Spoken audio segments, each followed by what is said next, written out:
Alright, so good day everyone. Welcome to another video of our lesson for today.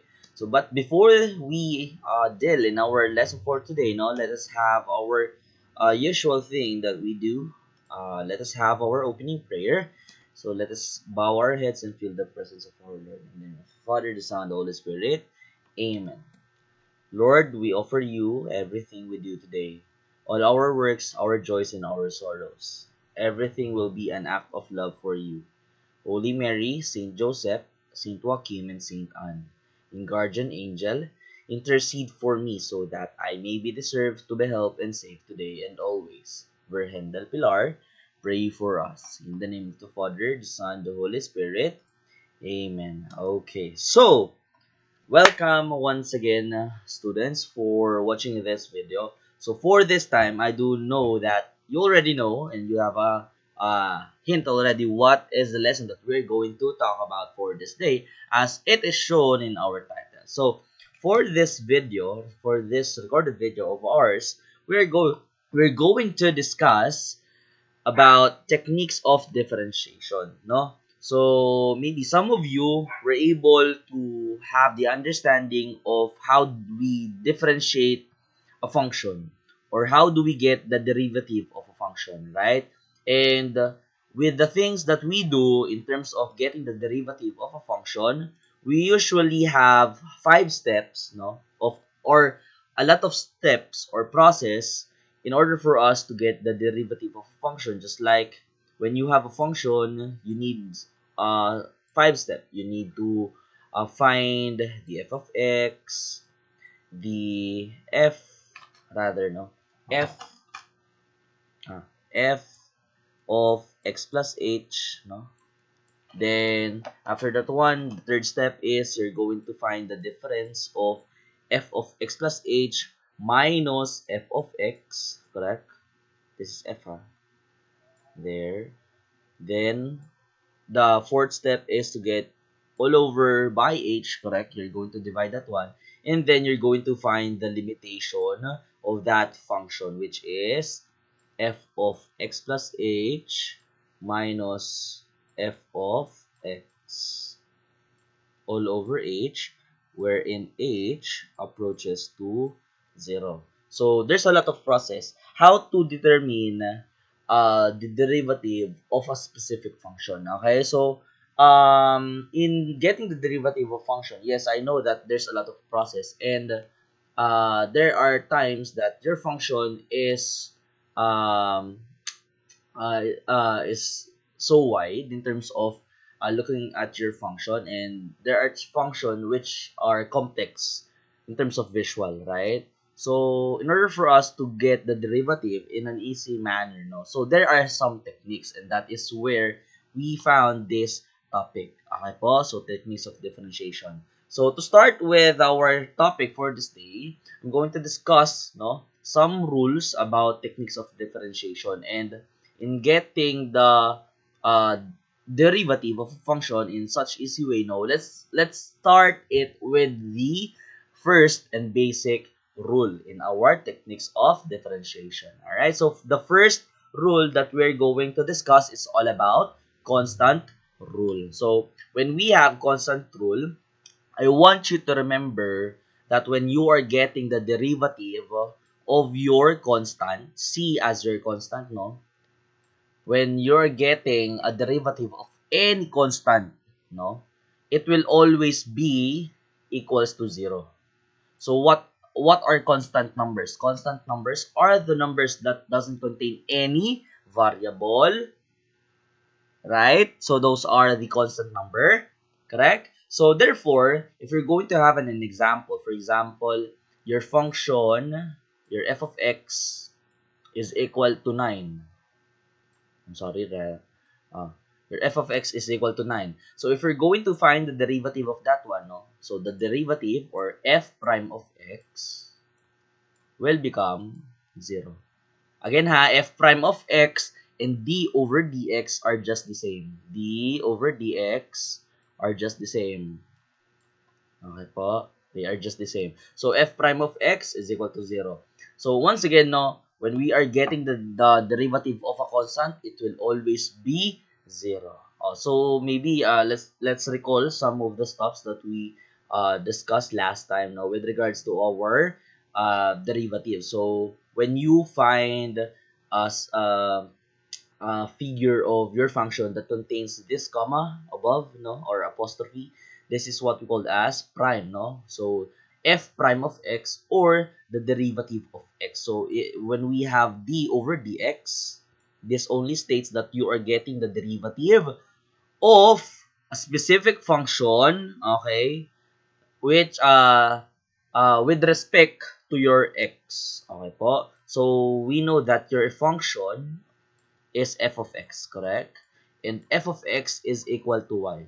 So basically, if you're getting the derivative of your y, or if you're getting the derivative of your y, correct? It could be formed as dy over dx. Okay po? dy over dx, okay? So, if you're getting a derivative, let's say I'm going to recall. If you're going to get the derivative of a constant. How is that one? So, the derivative of a constant will be always what? Will be always equals to 0. Okay? So, we know already that every constant, once we find the derivative, it will always be 0. Alright. So, that is our first rule, and that is constant rule, no? Alright. So, let's go to the next rule, no? So our next rule is about power rule. So from the word power, I do hope that you still remember, no? You still remember the discussion way back into your elementary with regards to the parts of exponents or your power, no? So when you have a specific number, for example 2, and you have an exponent of 4, this 4 is called as exponent. And this 2 called as your base. And which is your power? Your power is the whole thing. Okay? So, we are referring, when we are dealing in terms of power rule, it refers to a variable that contains an exponent. So, therefore, for example, your variable is x, and you have an exponent of 2, this is your power. So, whenever we are seeing such term that contains an exponent, no? Basically, the variables, we're going to use the power rule in order for us to find the derivative in such manner. Now let's say from the formula that we have now, as if you will see in our presentation, we are trying to get the derivative of your power. Okay po? The derivative of your power. And let's just say that your x is the variable. Any variable ha, let's just say, for example, your x is g. So, therefore, your variable is g. X is equivalent to g. And your n, no? N represents the exponent. So, let's just say n is 2. So, therefore, you have x raised to n, or the equivalent of x raised to n is g raised to 2. So, therefore, I want you to notice that within our formula, no, the one that we are the one that we are doing when we are dealing in terms of power rule, our exponent, which is n, okay po, which is n, will be multiplied, or shall be multiplied rather, to our variable. Okay po? To our variable. What is our variable?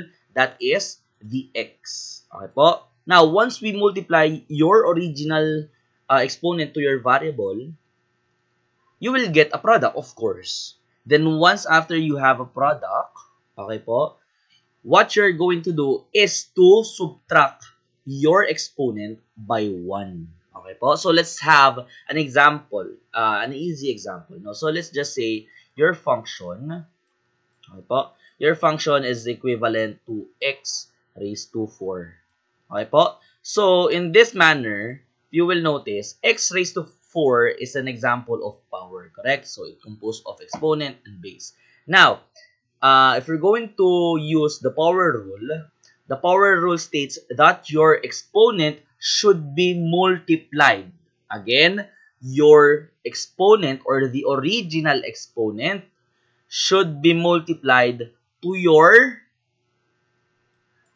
variable, or variable rather, no? So our exponent should be multiplied to your variable. If you're going to multiply that one, that will become x multiplied by 4. So 4 multiplied by x raised to 4, correct?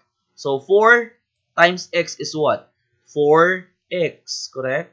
4x raised to 4. But wait, we still have more, correct? So your original exponent should not stay as it is, but instead you're going to subtract it by 1. Okay po? Now, if you're going to subtract your exponent by 1, automatically we know that the exponent that you will be having, no, or your new power will become what? It will become 4x raised to what? Raised to 3. Of course, because 4 minus 1, that is equivalent to 3. So therefore, the derivative of this function is equal to 4x cubed. Okay po? So again, the function x raised to 4, no? If you're going to get the derivative of that one, or or f prime of x, the derivative is f prime of x is equal to 4x cubed, or 4x raised to 3. Are we clear? Alright, so let's try with an example once again. No? So let us verify the power rule for the function 1 over x square. Okay po? 1 over x square. Now, if you will notice, the original function that we have is this part. Now, in finding the derivative of such function, you cannot just simply get the derivative when your function is at fractional form. If you will notice, this function is still in fractional form. So what are we going to do? We need to convert this fractional form into a whole number form, right? So if we're going to change that one into a whole number, what are we going to do? We know that any number, when you put 1 into their denominator, it will automatically become a fractional, or a fractional form, right? But in this scenario, it's different because our numerator is 1 while our denominator has the value itself. Now, how are we going to find the whole number form of this fractional form? Correct. If you will see, no, our conversion became x raised to negative 2. Remember, if you have a given variable, let's just say x, and you have an exponent of 2, if you're going to convert that one into a fractional form, it will state that you have, no, you have 1 over x raised to 2. Okay po? In terms of loss of exponents, ha? What if, Sir Jai, you have x raised to negative 2? In terms of conversion into fraction, it has an equivalent of 1 over x squared. So if you will notice, if we have a positive exponent, no, within your variable, if you're going to convert that one into a fractional form, automatically the exponent from your fractional form to your variable x, no, will become negative. So what happens here is that whenever you are changing the sign of your degree, it turns out the opposite side when you are getting the fractional form into a whole number form. That's the concept. So whenever you're changing the sign, you're going to change the form itself, whether it's from whole number to fractional. So if you change the sign, you change it from fractional to whole number, vice versa. Okay? So that's it. Now, we know already that we cannot just simply get the derivative of this function. Thus, we're going to convert that one into a whole number form. Now, are we able to convert it into a whole number form? Yes. So, it is x raised to negative 2. Alright. So, as we know that it is a whole number form, can we derive it already? Can we find the derivative already because it's whole number? Yes, because it's in whole number. Again, we can just find the derivative if you turn it out into a into a whole number. Oh, Sir Jai, it means if you saw a fractional form, it's wrong already. We cannot derive. You can, as long as you change the format itself. What I'm saying is, if you have a fractional form, you convert it into a whole number form first. Now, in this example, we were able to find the whole number first, right? And we know, if you will notice, we have x raised to negative 2. And x raised to negative 2 is what?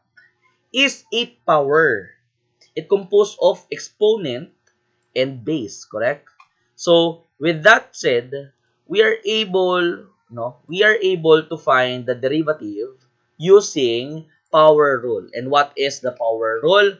In power rule, we have nx raised to n minus 1. What is our n? N is our exponent and x is our variable. So, when we have this nx raised to n minus 1, n represents the exponent, and your exponent should be multiplied to what?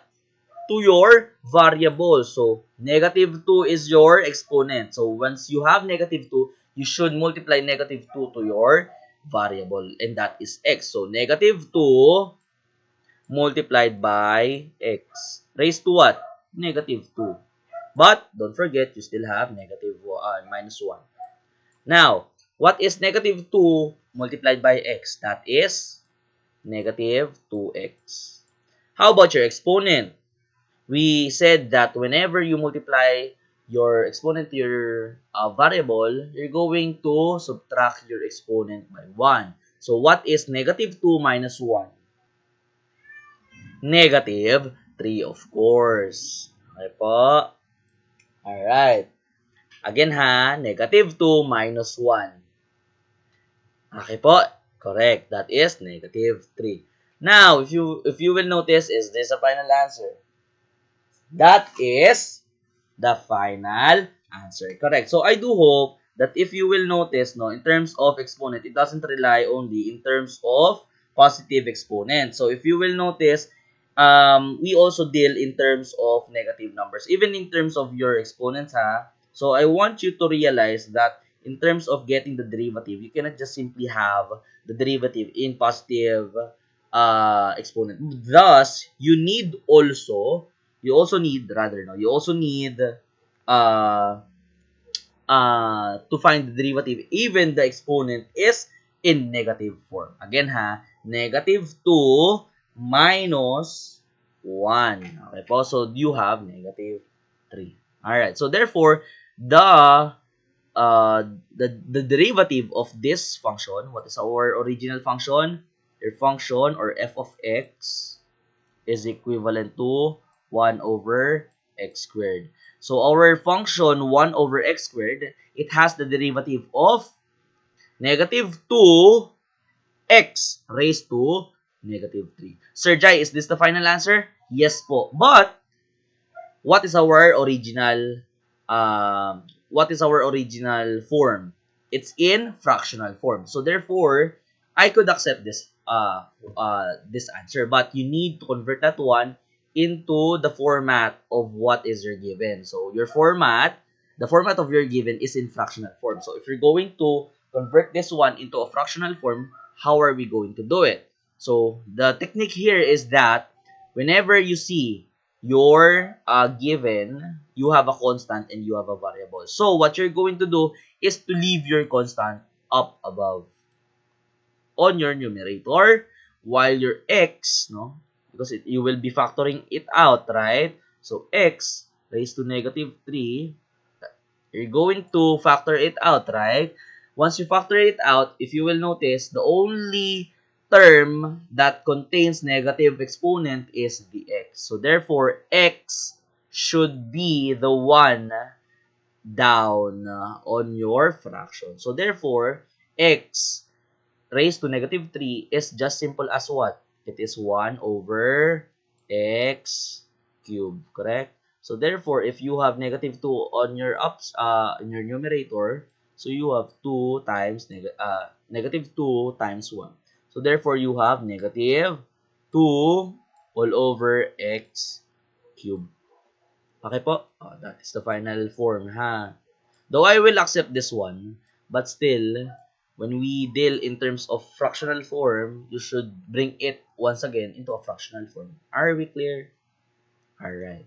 So, let's deal with this new example. So, once again, no, maybe you're wondering, Sir Jai, is it really correct?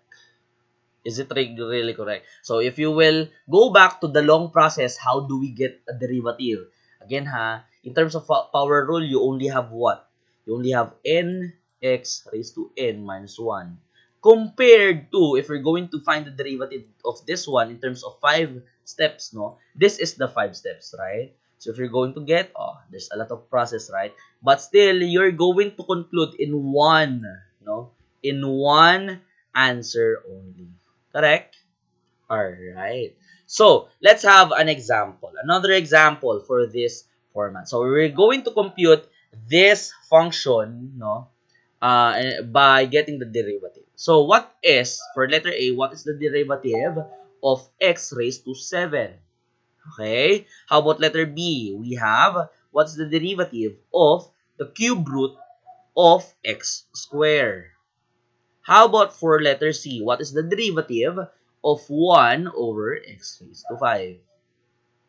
And for letter D, no, what is the derivative of x raised to 1.3? Alright, so let's try to answer it. So for letter A, okay, we have x raised to 7. So basically, when we have x raised to n minus 1, our n is our exponent. So basically, you need to multiply 7 to your variable, and that is x. So what is 7 times x? That is 7x. Correct? So what is your exponent? That is 7. 7 minus 1. So therefore, the derivative for letter A is what? 7x raised to 6. That's the final answer, ha? For letter B, we're finding the derivative of the cube root of x squared. Okay po? X squared. Now, in terms of loss of exponent, no? I do hope that you still remember, no? In terms of loss of exponent, how are we going to convert such radical expression into a fractional form or in a whole number that contains fractional exponent? In terms of conversion, let's go back still, no? If we have the square root of x, and if you're going to convert that one into a whole number that contains fractional exponent, no, it will become x raised to 1/2. Correct? That is the equivalent. So if you will notice, if square root pertains, no, to square or the number of square, no, that is 2. So therefore, the denominator tells us what is the number of your root. So therefore, if you have this let's say you have cube root of x, no? So therefore, the equivalence of that one will become x raised to 1/3. How about the numerator, Sir Jai? What is the purpose of that one? The purpose of the numerator tells us what is the exponent of your variable inside the radical sign. So therefore, if you have cube root, I'm going to erase this one. If you have the cube root of x squared, if you're going to convert that one first, no, you need to convert that one first. The derivative will be what?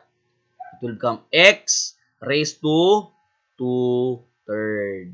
Okay po? Because the denominator tells us what is the number of our root. What's the number of our root? That is cube. Because we are in cube root. So, it's in the radical form. So, you need cube root. Now, our exponent is 2. So, therefore, the numerator should be 2. Now, as we have our conversion already, are we able to find the derivative of this function?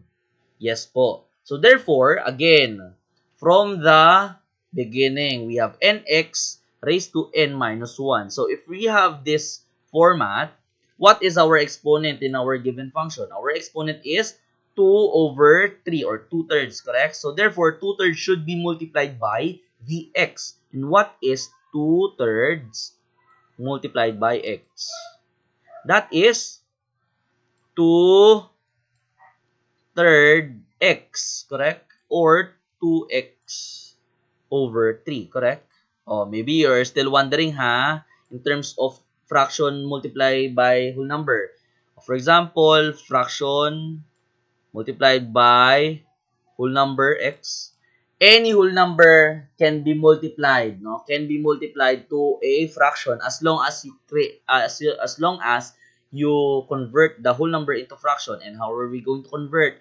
You put 1. So therefore, you can now solve that one as a normal multiplication. So numerator to numerator, denominator to denominator, and what's our numerator? That is 2x.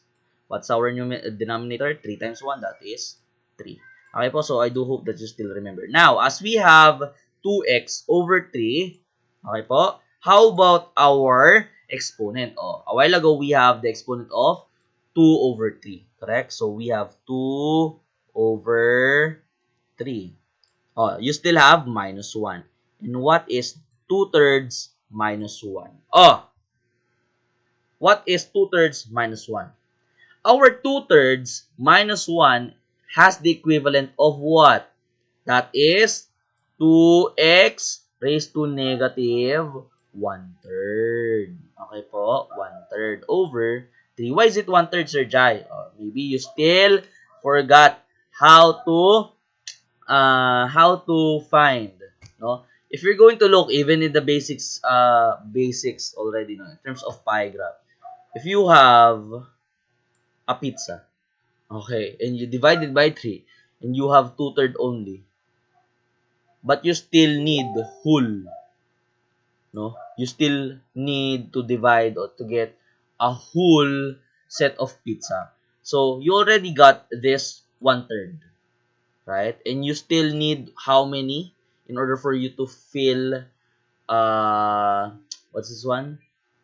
In order for you to fill a pizza, you still need 2/3. So therefore, once you subtract another pizza, you need 2/3, correct?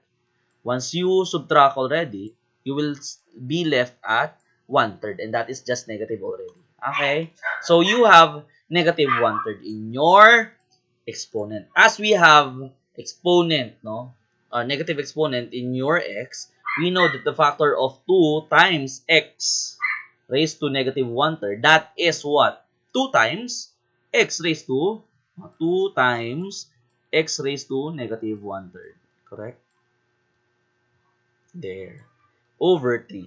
And we know that the term that contains negative exponent is only x. So therefore, that's the only one that you're going to convert, no, into a positive exponent. Remember, in getting the final derivative, you cannot have negative exponent, The final answer in your derivative should not have a negative exponent. That's the reason, or that is the ethics in terms of getting the derivative. Okay po? So, if you're going to convert that one into a positive, no, what would be, no, the answer? Oh, how is the conversion in terms of fractional exponent? The equivalent of that one would be what? 2 over 3, wherein this x raised to 1/3 will become x raised to 1/3 already, positive already, because you subside it into your denominator. Okay? So as we have this term already, you can convert it into a radical once again, because that's the original form that you had a while ago, right? So you have 2 over 3. What is 1 over 3rd as your exponent? That is cube root. Correct. Cube root of x. Correct? So from this original function, which is cube root of x squared, no, you will have, no, 2 over 3 cube root of x. Are we clear? Alright, so that is for A and B. How about for C and D? So for C and D, for C, we have, letter C, there. So in our C, we have the value of 1 over x raised to 5. So in this case, it is just the same, just like a while ago, no? The one that we have in our given. So in this case, we know that it's still in fractional form, and we cannot have the derivative when your given is in the fractional form. What we're going to do is to convert that one into a whole number form. And how are we going to convert that one into whole number form? That is x raised to negative 5. Correct? Whole number already. Now, once we have x raised to negative 5, is that a power? It looks like a power? Yes, it is. Now, that is the time that we're going to deal with the nx raised to n minus 1. So, what is our n? N is our negative 5. So, therefore, negative 5 should be multiplied to your variable x. So, that will become negative 5 multiplied by x. That is negative 5x. And what is your exponent? Your exponent is negative 5 minus 1. What is negative 5 minus 1? That is what? Negative 6. So, therefore, is this your final answer? Yes po. But, this wait, no? This wait, what was the original given? That is in fractional form. So, therefore, you're going to convert that one into a fractional form. How are we going to convert that one into a fractional form? The conversion should be what? The factor. Negative 5 times x raised to negative 6. Which term contains negative exponent? That is x. So, therefore, x is the only one that you should convert. And what is the conversion of x raised to negative 6? That is 1 over x raised to 6, correct? So, therefore, what is negative 5 times 1 over 6, x raised to 6? Obviously, that will become negative 5 over x raised to 6. This is the final derivative already. Okay? Or if you want to put the negative sign, it's not just in the numerator, it's in the whole fraction form. Okay po? Alright. So, for letter D, in our letter D, we have the value of x raised to 1.3. So, in this case, what would be the derivative of this function? This is just easy, ha? So, if you notice, though it's decimal, let's still follow the format. Nx raised to n minus 1. What is your n? Your n is 1.3. So, therefore, you will minus 1.3 to your x. And that is 1.3x. Okay? Raised to 1 minus 3. And what is 1 minus 3? 1.3. And what is 1.3 minus 1? That is 1.3x raised to 0.3. And that is your final answer as you found the derivative. Are we clear? So, that is the one that we have in terms of getting the power rule. Okay po? So, I'm giving a lot of examples. I do hope that you still cope in our things. So, the next rule that we're going to discuss is all about a little bit combination of our power rule and the constant rule. Now, how is it, Sir Jai? So, in terms of constant multiple rule, no, this is what we call the as constant multiple rule. So, in terms of constant multiple rule, it is a combination of constant, no, and a power rule. But in a way that if you're going to visualize it, no, you're still somewhat answering in a form of power rule. But with the help of constant, you're going to multiply the derivative of the power rule with the coefficient of your power rule through constant. So, how would it be?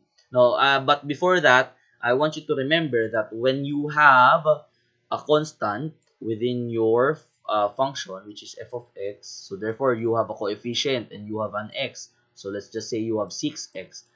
Okay po? So, 6 will be c and your x will be f of x. Okay po? That's the one.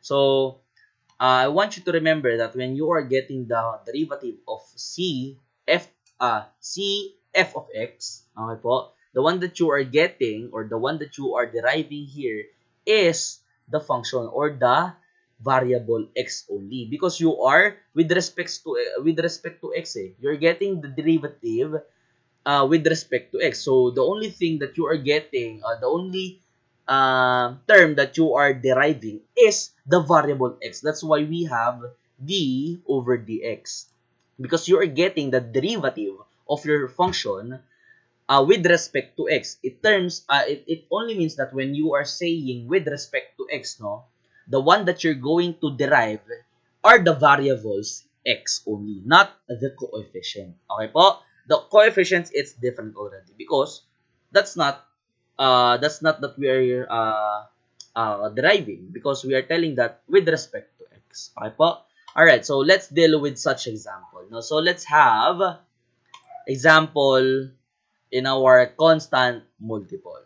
As we have c f of x, if we derive that one, the one that we are deriving here is not the coefficient, but we are deriving the what? We are deriving the function, or the function with respect to x, or the variable. Okay po? Variable what? Variable x, because with respect to x. Okay po? Now, as we have this format, if you will notice, this first example, that is 3x raised to 4. And 3 is our coefficient. Okay po? That is the representation of c in our function. Now, as our x raised to 4, that is our f of x. Okay po?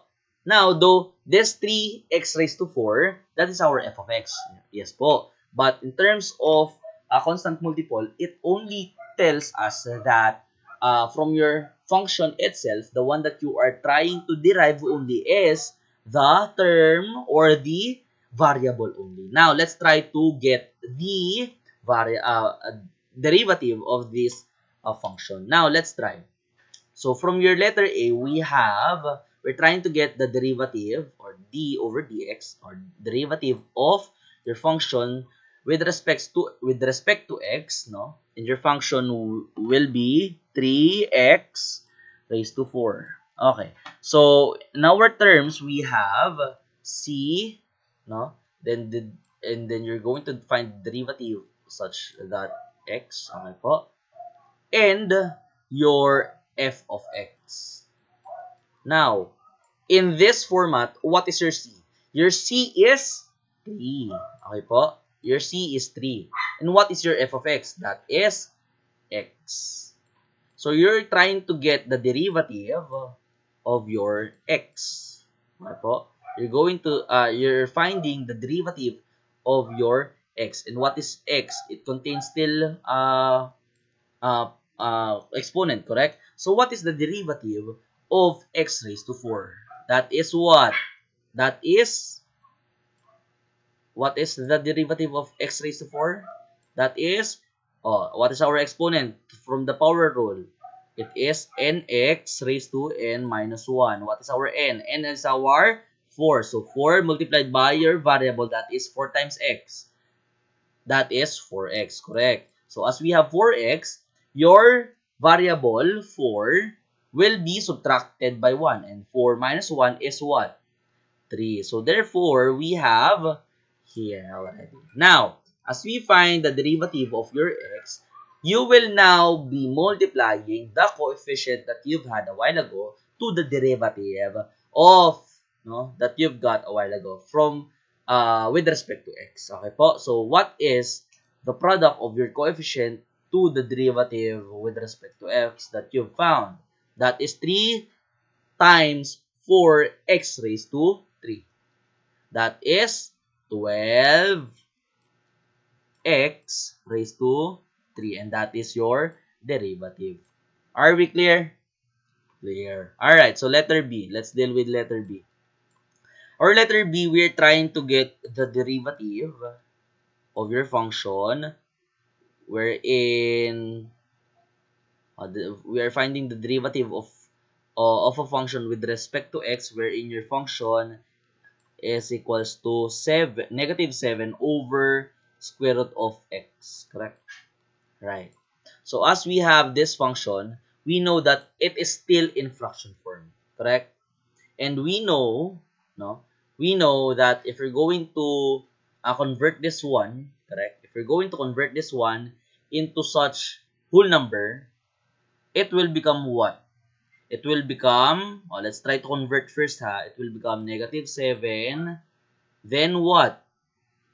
You still don't know. Because what are you going to do? Will it be negative radical?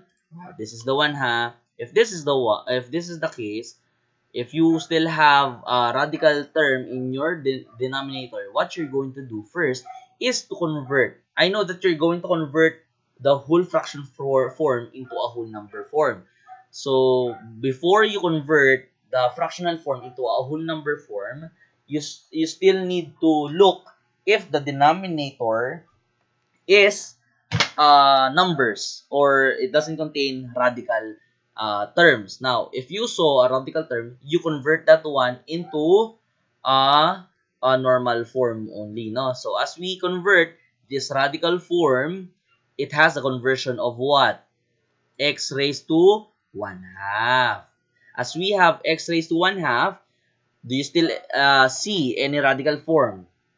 None. So, therefore, that's the time that you're going to convert that one into a whole number. So, as we convert it into a whole number, you will have a whole number of negative 7. Negative 7 what? 7x raised to negative 1 half. Because you just convert it from fraction to whole number. Now, as we have this term, okay, it's in constant multiple. As we have c, and you're going to find the derivative of your variable. Okay, but what is your c? Your c is the coefficient. And what's your coefficient? That is negative 7. And your variable is x raised to 1 half. Now, first things first, you're going to separate that one. 7, negative 7, okay? Negative 7, and you're going to find the derivative of your function with respect to x. And your x is what? X is x raised to negative 1 half. Alright, so as we have this variable already, that function, if we're going to find the derivative of this thing, we know that the derivative of x raised to negative 1 half is what? That is 1 half, because you have your exponent as your negative 1 half. So negative 1 half multiplied by x, and that is negative 1 half x, correct? Raised to negative 1 half. Correct? And what is the 1 half minus 1? That would become what? That is 3 half. Correct? So that will become, I will just write here, 1 half x raised to negative 3 half. Okay. And we know that when you multiply negative 1 half to your x raised to negative 1 half raised multiplied by x raised to negative 3 half, no? What will it become, no? It will become x raised to negative 3 half whole over 2. And that is negative. Now, we don't forget this negative 7. And you're going to multiply that one to this function. Correct? So, as we have negative 7, it's whole number. Automatically, you just multiply that one in your numerator and you're done. If you will be multiplying that one, you will have a product of what? Negative 7 multiplied this function, it will become negative 7x, correct? Negative 7x all over 2, you still have negative, and your x will be raised to negative 3 half, correct? 3 half. 3 half. Now, if you will notice, Sir Jai, negative times negative. So, therefore, it should be positive already. Negative sign should be diminished. And if you will notice, the only thing that matters in here is this format. Right? And if you will notice, 7 multiplied by x raised to negative 3 half, no? The factor of that one is that 7 is factored out by the variable. And the term that contains negative exponent is the x only. Now, you're going to convert that one into what? Into positive. So, how are you going to convert that one into positive? So, you're going to have 7 over 2 x raised to 3 half. Correct. And we know that your given was what? What's your original given? Your original given was in radical form. So therefore, you're going to change that one into a radical form. So you will have 7 over 2 square root of x raised to 3. Oh, why is it square root of x raised to 3? Again, the denominator, as you have a fractional exponent, the denominator in your exponent, no, tells us how many root do you have. And the numerator tells us what is the exponent of the variable inside. Gets? Or what is the variable, no, of the term inside the radical sign. So therefore, the derivative of this function is this. Okay? Alright. So that is the solution. Okay. Alright. So after the constant rule, after the product rule, after the constant multiple, we also have this sum rule. So sum rule, no, basically it is just uh, the terms that we usually have in terms of your function, no, and it shows in a polynomial expression that we usually see. So what you will be seeing in such function, if you know that if you have two functions and both of them are differentiable, or you can get the derivative of both function, and if you're going to find the sum of those two functions, therefore, what you're going to do is to simply get the derivative of each function first, then you add them. Okay? Again, if you have two function, okay po? And if you're going to have, if you're going to add these two function, no, and you're going to find the derivative. What you're going to do first is to find the derivative first before you add them. So let's have an example. So as we have this example, let's answer here already, no? So as we find the derivative, it shows us that, I'm sorry, here. It shows us that you need to distribute this derivative in both terms. So what are your terms? What's your functions? You have two functions. What are those? If you will notice, they contain operation. What's the operation? Addition and subtraction. So as we have the operation on both function, you have two functions. You have function x, you have function g, or whatsoever, right? So this is a binomial. So you have two functions. Now, in terms of binomial, and you have a factor outside, of course, you need to distribute. So therefore, you need to find the derivative of this first function and this second function, right? So basically, if you're going to find the derivative of x raised to negative 2, what's the derivative of x raised to negative 2? That is negative 2 multiplied by x, that is negative 2x raised to negative 2 minus 1. What is negative 2 minus 1? That is negative 3. So therefore, the function 1 will be having negative 2x, no, raised to negative 3. Plus, what is the derivative of 7? 7 is what? 7 is what? 7 is a constant. So therefore, we're going to find the derivative of a constant that will have automatically 0. If a constant only, no, again, constant rule.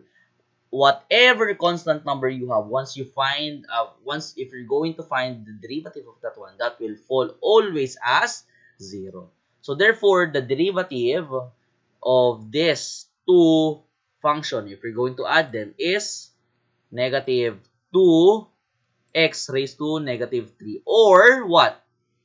Negative 2. Oh, again, you need to convert the exponent as positive. So, how are you going to convert that one? That will become negative 2 over x raised to 3. Correct? Or you put the negative sign in the whole fraction, and that will become your final answer. Okay? So next. How about for letter B? You have 2x raised to 5 minus 3x raised to negative 7. Alright, so first things first, you need to distribute the derivative application.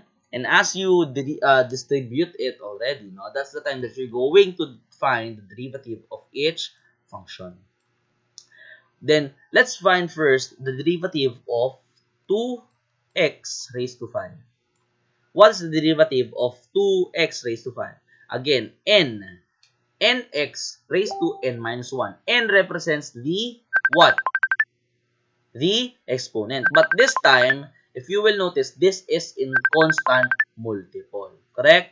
So, in constant multiple, we have c fx. And c is being distributed. So, we have 2. 2, and you're going to find the derivative of your x raised to 5. Correct?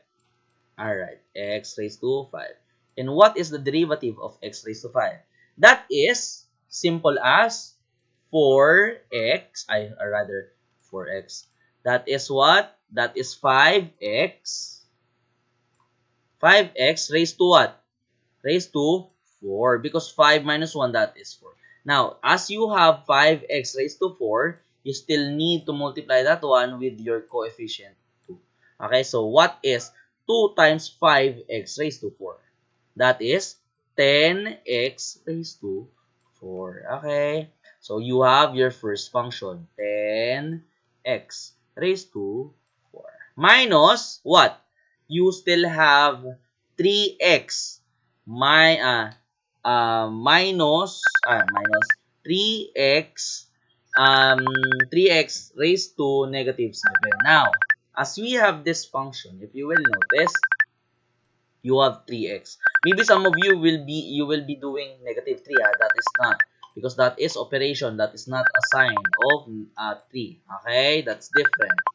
So this is an operation. Alright, so as we have 3x raised to negative 7, this is in constant multiple. Again, what you're going to do is to separate 3, wherein you're going to find the derivative of what? Of x raised to negative 7. And what is the derivative of x raised to negative 7? Oh, constant power rule. What is your power? That is x raised to negative 7. And if we're going to find the derivative of that one, your exponent should be multiplied to your variable. And that will become negative 7x. So your negative 7 should be subtracted by 1. So negative 7 minus 1 is what? It will become negative 8. Correct. Now, as we find the derivative of your x a while ago, you still have your coefficient, and that is 3. So, what is 3 multiplied by negative 7x raised to negative 8? That will become what? That will become negative 21x raised to negative 8. So, is that the final answer? Not yet, because the exponent is still in negative. So, how are we going to find, no? How are we going to find the final form of this one? So, it will become what? So, the one that we are going to substitute, no, is the x that contains negative exponent. And that will become negative 21 over x raised to 8. Alright, so if you will notice, this is the final form. And you still have the operation. So, therefore, in ending, you will have the final format as 10x raised to 4 plus 21 over x raised to 8. So, that is the final derivative. Alright, once again, because you have subtraction and you have a sign. Okay? Oh, again ha, that is the one. Alright. Alright. Okay, here. Okay? So, as we know, no, this is in negative. So, it seems like whenever Going to find negative times negative, and that will become positive. Alright. Okay. So let's try to deal with the sum rule with a polynomial. Okay, so from the polynomial itself, we have a function which is 5x cubed. Okay po, 5x cubed minus 4x squared plus 12x minus 8. Alright, so if you will notice, this is just simple as chicken. Alright, so once again, the given is 5x cubed minus 4x squared plus 12x minus 8. So if you're going to find the derivative of this one, what you're going to do is to simply distribute the derivative to each terms. How many terms do you have? Oh, you have 4 terms, correct? Okay, so as we distribute it, no, we're going to find the derivative of each term. So let's try to find the derivative of your first term. That is what? 5x raised to 3. Okay, or 5x cubed. So if you will notice, 5x cubed, this is what? This is an example of constant multiple. If you're going to find the constant derivative of this term using constant multiple, no? You will be having what? 5 will be separated to your x, correct? So you're going to find the derivative of your x, and that will become x cubed. And what is the derivative of x cubed? The derivative of x cubed will become 3x squared. So as you have 3x squared, you still need to multiply that one to your coefficient. And what the final answer is what? That will become 15x squared. Okay? Alright. So as we have 15x squared, let's try to find out the second term. So that is what? That is, okay, 4x squared. Alright, so as we have 4x squared, that is still an example of constant multiple. And you need still to separate 4 to your x. Okay, because 4 is a coefficient. Now, as we separate it, you're going to find the derivative of your x squared. And what's the derivative of your x squared? That is what? That will become 2x. Okay po? Because your squared will be subtracted by 1. So, therefore, you still have 2x. And as we have 2x, you still need to multiply that one to your coefficient. And that will become 8x. Okay po? Alright. Okay, so let's try the next term. What is our third term? Our third term is 12x. So, our 12x, okay, as we have 12x, we know that this is still an example of what? Constant multiple. And as we find the derivative of your function or your variable x, no? The derivative of your x is what? Simple as 1. Because why? 1x raised to 0. And we know that your x is raised to 0. Whatever term or whatever value raised to 0 is what? It has an equivalent of 1. So therefore, 1 times 1 is simple as 1. So therefore, you have 1. And as you have 1, you multiply it by your 12. So therefore, you have 12. Okay. As we have 12 already, what is your last term? Your last term is a constant. So therefore, if that is a constant, it will automatically has an equivalent of 0. And if you're going to find that the derivative of your 8, that will become 0. So let's try to fix it already. No, this is your first term, second term, third, and fourth. Now, what is the operations that we've had? Subtraction, addition, and subtraction. For your first term, that is 15x squared. Check. Second term, that is 8x. Check. Our third term is simple as 12. Check. Last term is 0. So therefore, we know that your last term is 0. So basically, you don't need to show it already. Okay? So basically, the derivative of the polynomial that we have a while ago is 15x squared minus 8x plus 12. Okay po, so I do hope that you get it. Do you get it? Yes po. Alright, so that is the solution. Okay, so we still have two last thing to remember, and that is about the product rule and the quotient rule. All right, so in terms of product rule, in terms of quotient rule, this is a little bit tricky, but I do hope that you can put some uh patterns in order for you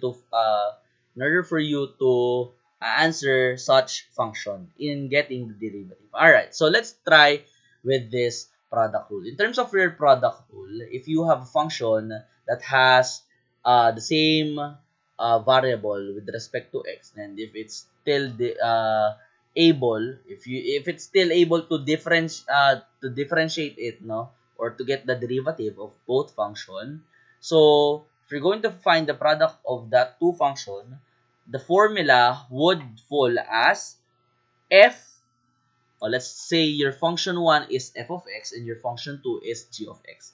So, if you're going to find the product of f of x and g of x, it would fall into an action of f g prime plus g f prime.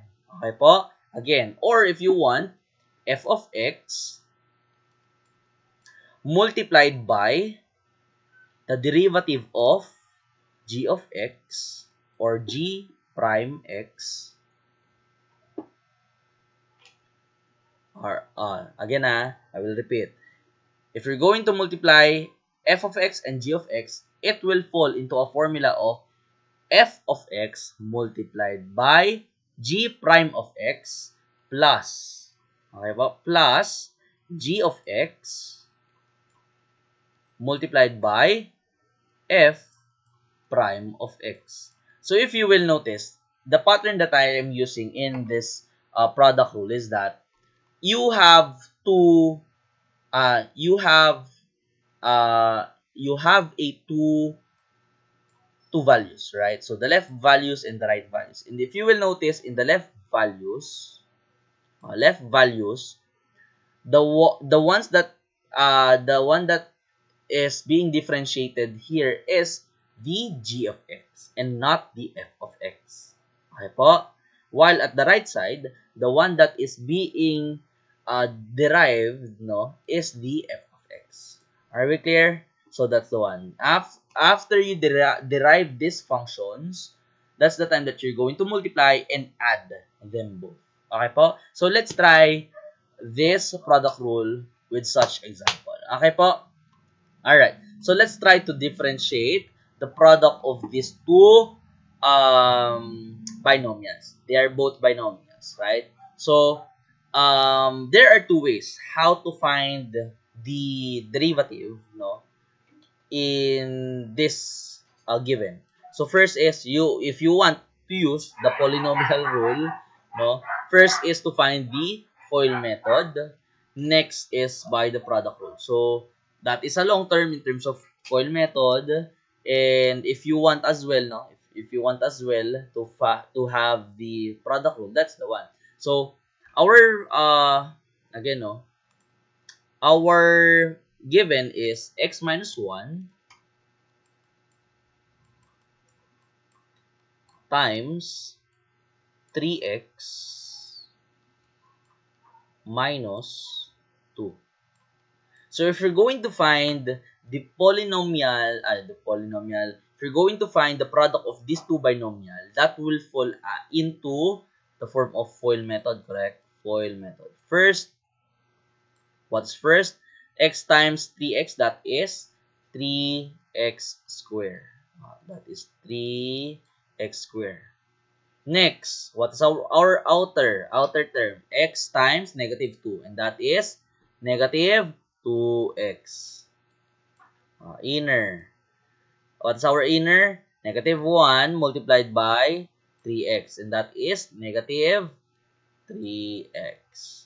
What's our last term? Our last term is negative 1 times negative 2, that is positive 2. So as we see, we should still combine like terms. And what are the like terms? Negative 2x and negative 3x. And as we have these terms, we could have formed a 3x squared minus 5x plus 2. Then, with this said, no, that's the time that you're going to derive this polynomial. Okay po? Because you multiply it, then you derive it. Now, as we multiply it already, what is the derivative of this first term? The derivative of this first term is 6x. And what is the derivative of this second term? That is simple as 5. Okay po?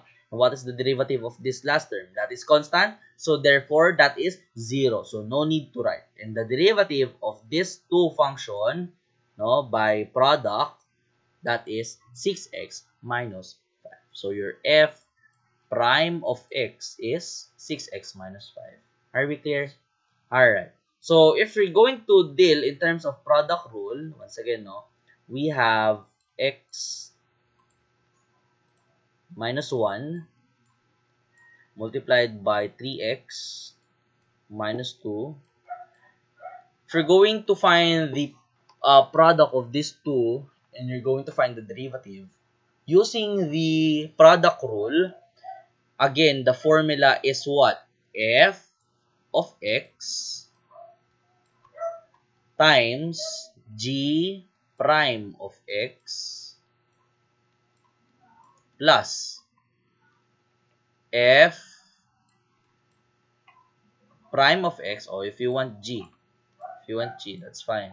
Because we wrote it a while ago, no? It's g. It's fine. So that you will not have a hard time. No? You won't have a hard time. So if you will notice, the pattern is that f is outside and g is inside the operation. So g of x, that's the pattern. G are inside the operation and f are at the outside of the operation. While the left side value, no, g is the one in prime. So g prime. So in your right side, the one who is in prime or the one that you are getting the derivative is f. So therefore, in your right side, it's f prime. Okay po? So that's the technique. So as we have our formula here, no, we have f of x multiplied by g of x plus g of x multiplied by f prime of x. Okay po? What is our f of x? Our f of x is the first function that we could see. So x minus 1 is our f of x. And 3x minus 2, that is our g of x. So therefore, what is our f of x? Let's try to substitute first. F of x is x minus 1. Okay po? Multiplied by the derivative of g of x. What is our g of x? That is 3x minus 2. What is the derivative of 3x minus 2? Oh, you have binomial. What's the derivative of 3x? Derivative of 3x is 3. Okay po? And what is the derivative of negative 2? 0, because that is constant. Okay po? Oh, let's try to solve the derivative on each side of each function. So therefore, it is simple as 3. Then, plus. Again the derivative of g of x is 3. That's the one. Now, what is our g of x? That is 3x minus 2. And what is our f prime of x? Oh, you need to find the derivative of your f of x. And what's the derivative of your f of x? Oh, what's the derivative of x? That is simple as 1. Correct? Because the exponent of x is 1. So 1 minus 1 is 0. So therefore, x raised to 0 is 1. Alright. So as we have noticed, the derivative of f of x is 1. So therefore, you're going to multiply it by, you're going to multiply it by 1. Okay po? 1. Alright. So, with that case, you can now multiply them accordingly. Alright, so what is 3 multiplied this binomial? So, you need to multiply it by each term. Okay? So, that will become 3x minus 3 plus, this is a whole term, plus, what is this one? This will become, it's 1 only. So, you just copy 3x minus 2. So in that case, no need to put this quantity because we know that 3x minus 3 plus 3x minus 2, that will become what? Oh, let's combine similar terms. So similar terms are 3x, correct? So 3x plus 3x, that is 6x. Oh, do we still have constant? Yes po. And those are negative 3 and negative 2. What is negative 3 plus negative 2? That is negative 5.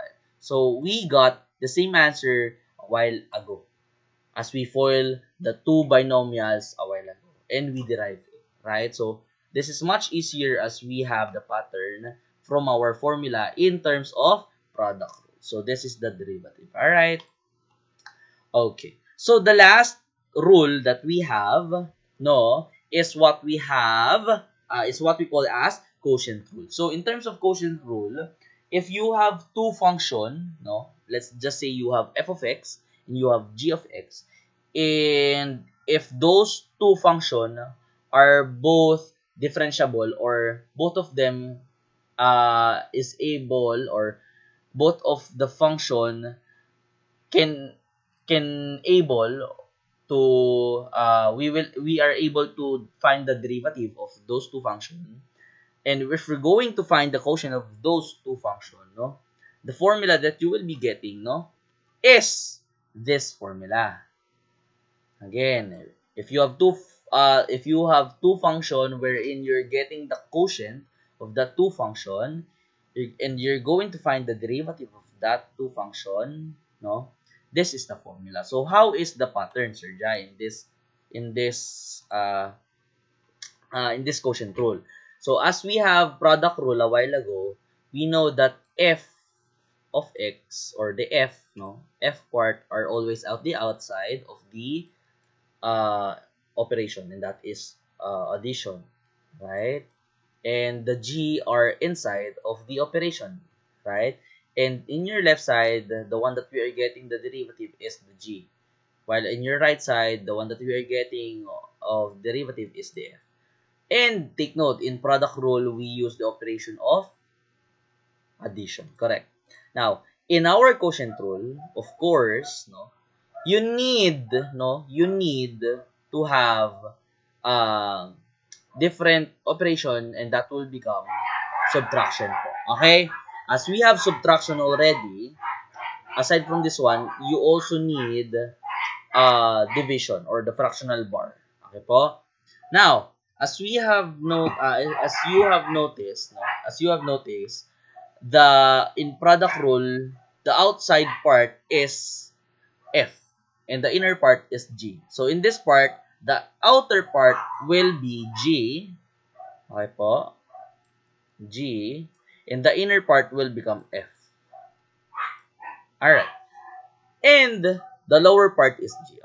Let's write it down at this form, this first place. Okay, I'll just rewrite it. As we find it so already, no? The one that you're going to derive already is the f for your left side, and right, that is g. Alright? So if you will notice, I'm going to write the formula or the pattern in product rule. The pattern that we have is that you have operation, that's addition, and the outer part is f, the inner part is g, the inner part g, and the outer part of f. Now, if you will notice, the one that we are deriving here, no, is the second term, because if you will notice, we only have f and g. First term, second term. First term, second term. The one that we are deriving is the second term always. So same goes by in the process of quotient rule. The one that we are deriving is the second one. Are we clear? Okay po? That is the one that we are deriving. But please take note, in quotient rule, the outer part, no, the outer function that we are trying to derive is the g. Okay po? And the inner part is f. Please take note, this is not just as simple as this, no? But you still need to find the square root of your g in your fractional form, no? And that is g squared. Okay po? Alright. So let's try to visualize this one into such term as we have this terms as high and ho. Okay po?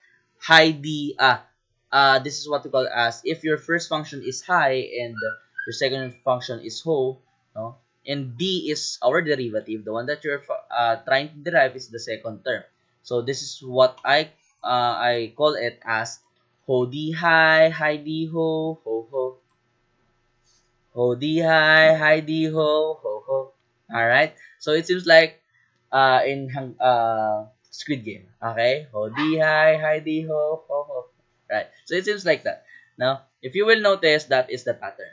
Alright, so let's try this pattern into such example already. So let's try to differentiate or try to find the derivative of this function. And we know that the function is x squared minus 5x plus 7 all over 2x. Alright, so there are two steps as well that you want to use. Maybe you want to use, no?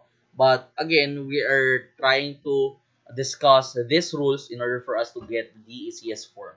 Alright, so first thing, let's just say we need to divide this, we need to find the derivative of this function by dividing this function first. So again, let's try to write all your given first. That is x squared minus 5x plus 7. Okay po? Plus 7. All over 2. Okay. So, first of all, okay po? First of all, we know that if you're going to, is it 2? Yes, 2x.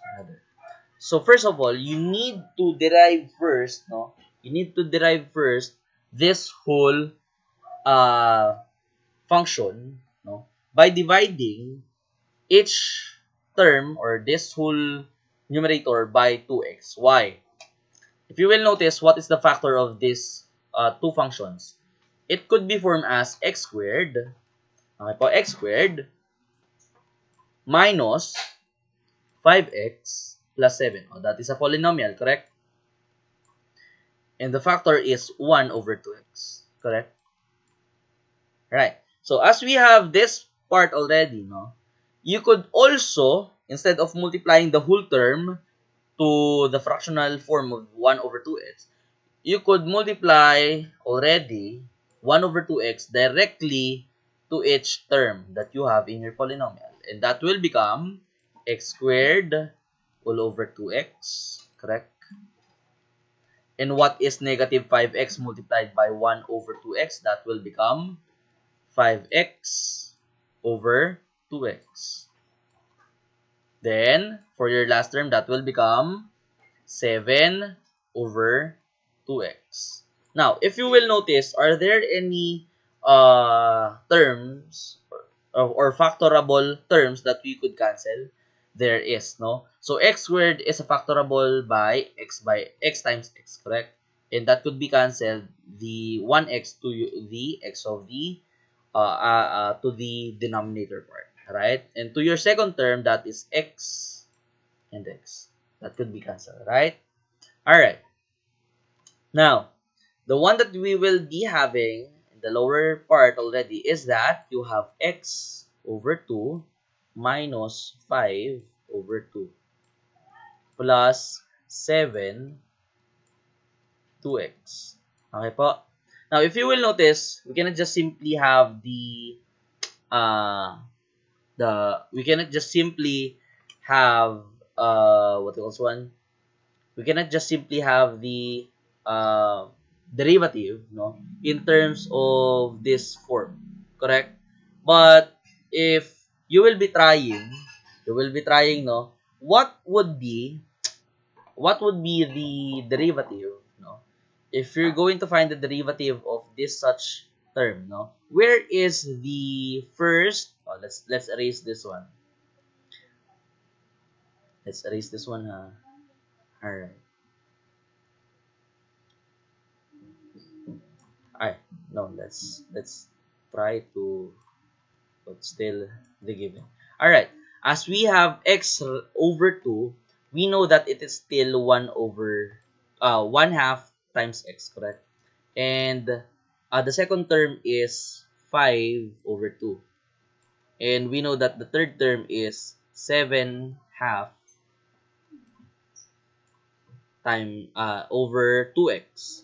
Now, if you will notice, 1 half x is a constant multiple. If you're going to find the derivative of that one. And what's the derivative of this 1 half x? What is our x? What is the derivative of your x? That is simple as x because the exponent of that one is 1, right? So therefore, if you're going to multiply, that will become 1 raised to 0. So therefore, 1 half times 1, that is simple as 1 half. Okay po? Minus constant. You don't have variable. So therefore, that is automatically 0. Okay. Now, if you will notice, that third term, no, the variable is at the denominator. Again, you cannot derive uh,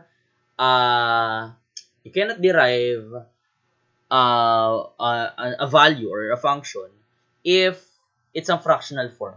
Yes po, that is the one that I've told a while ago, no? But please indicate that if the variable is at the denominator, that's the time that you cannot derive it. But when it's in the numerator, just like what we did in this first term, that is x over half, no? Because you can just simply factor it out that x is multiplied by 1 half, correct? So that's the time that you're going to convert if the variable is at the denominator. Okay, so if you're going to convert that one into a whole number, the x, no, that will form as 7 half raised to what? 7 half multiplied by x raised to 1. Okay po? Alright.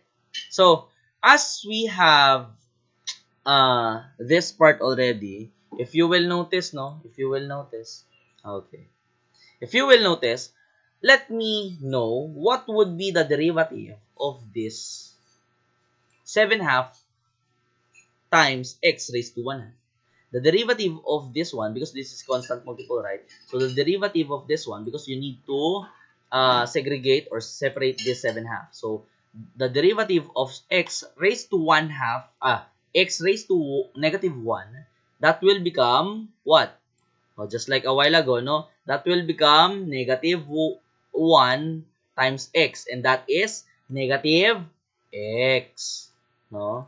Negative 1 times x, that is negative x. Negative x minus, negative x raised to what? Negative 1 minus 1, that will become negative 2. So therefore, you have 7 half, the operation, addition, 7 half multiplied by negative x raised to negative 2. Okay po? Alright. So if you will notice, no, we know that it is 0 already. You have 1 half plus 7 half times by negative, no? Negative. What's negative? Negative x raised to negative 2. Now, if you will notice, no? If you will notice this part, okay, here. So, this part, if you will notice, you still have a negative sign, correct? You still have negative sign. Now, if you will notice you have negative sign at your x raised to negative 2, therefore, 7 multiplied negative x, that will become what? That will become negative 7 half. Okay po? So, therefore, it will become negative already. Okay? Alright. Okay? So, your x will become positive, but it will be distributed because 7, positive 7 multiplied by negative x. That's why it becomes negative already. Okay, so as we have that term already, it is still raised by negative 2. So therefore, we need to have a positive exponent to your variable. So therefore, the one that you will be doing is to convert it and put it into your denominator. And that will become what? 7 over 2x squared. Correct. Alright, so therefore, that is our final answered. This is the derivative of this function. So does it took us time already? Yes, it took us time. Alright? So that's why we have technique. Okay po? So in terms of quotient rule, I'm going to show no, by in quotient rule, again, in product rule, the ones outside are F and the ones inside is G. So in this part, we have G and we have F and we have negative. We have subtraction operation and we have F inside and G outside. All over G squared. So if you will notice, okay po, G squared. Alright. So if you will notice, may I ask, what is our f of x? F of x over g of x. Our f of x here is what? This given. Okay po? Again, our given is x squared minus 5x plus 7. Here, here. So our f of x here is this one. That is our f of x. So our g of x is 2x. So let's try first to find the g of x, no? What's the derivative of f of x? Let's try now so that later on let's substitute only already.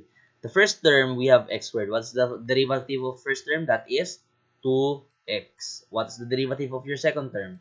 That is simple as negative 5. And we know that it is constant, so you don't need to find it already because it is 0. So this is the derivative, or this is your f prime. Okay po? How about for your g of x? The derivative of that one is simple as 2. Okay po? So this will become your g prime. So please remember this one.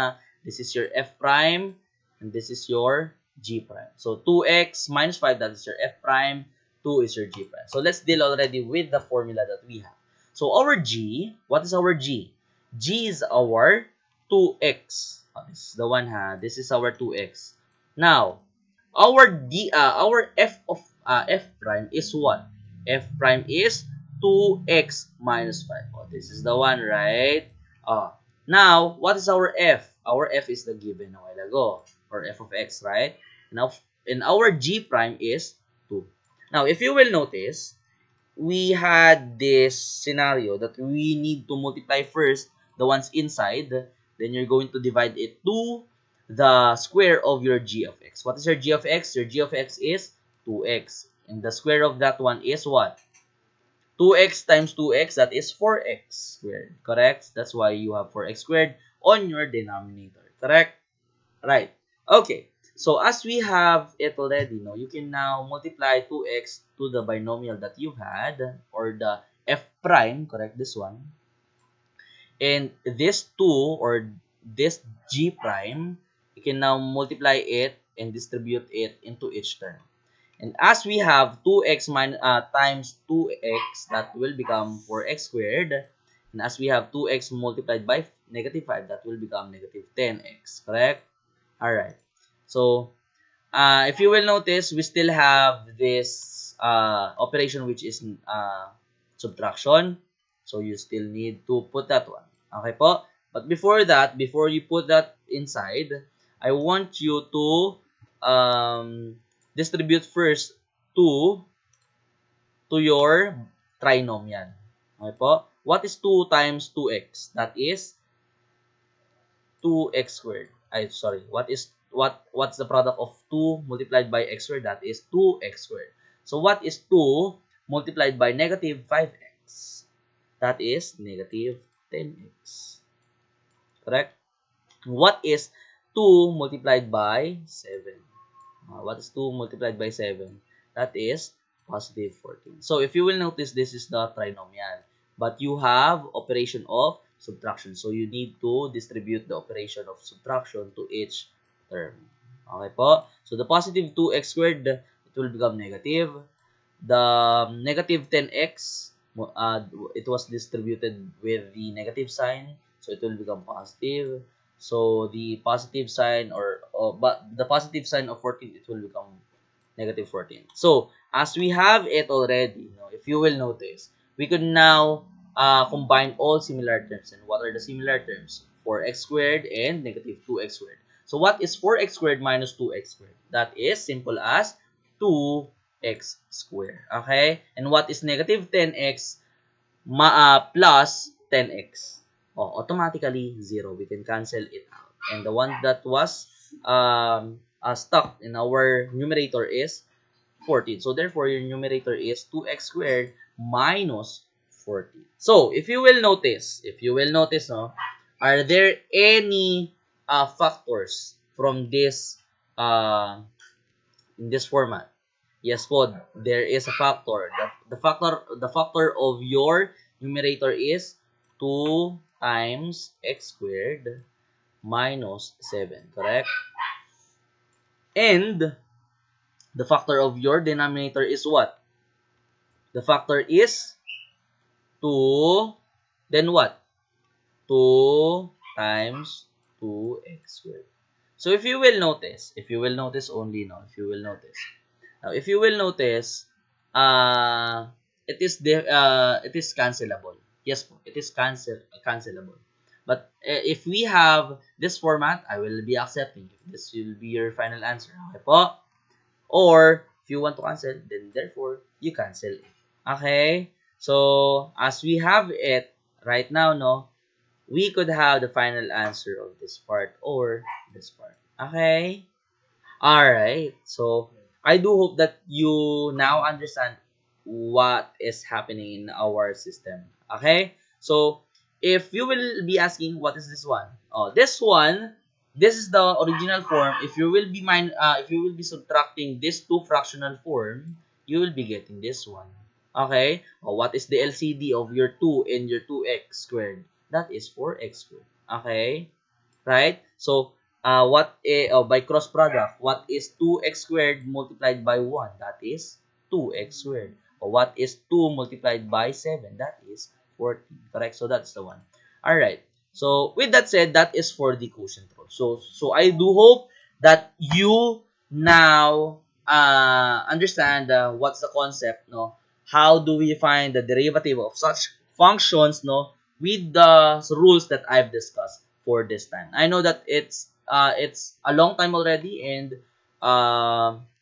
it's a lot, no, to discuss with this video that we have. But I do hope that you still have a lot of patience within you, because we're going to discuss still the higher derivatives of this function. So this is basically means that when in terms of higher derivatives, when your function is applicable to derive it, no, uh, if you're still available to, or your function is applicable for differentiable, no, if it's still a differentiable function, then therefore you can still find the derivative. But if the derivative that you've got, no, is still differentiable, then that derivative could be still derived. So in terms of higher derivatives, no, we are trying to find the derivative of a derivative. Okay po? So if you have a f prime of x, you're still finding, no, you're still finding the derivative of f prime of x. Okay po? So to understand it, if you have f prime, I will write if you have here, if you have f prime of x, you're trying to get the derivative of f prime of x. Okay po? Oh, that's the one, ha. But instead of solving as d of x, that's the one, yes po. But if you're going to find the derivative of y, or second derivative of y, that will form as d2y, because y is your function, and dx squared. Now let's answer this one. Let's try to answer the higher derivatives with such a function already. All right. So this is our function or polynomial function, right? So as we have this function, we are trying to find the second derivative. Now let's try to compute. This will be quick. Don't worry.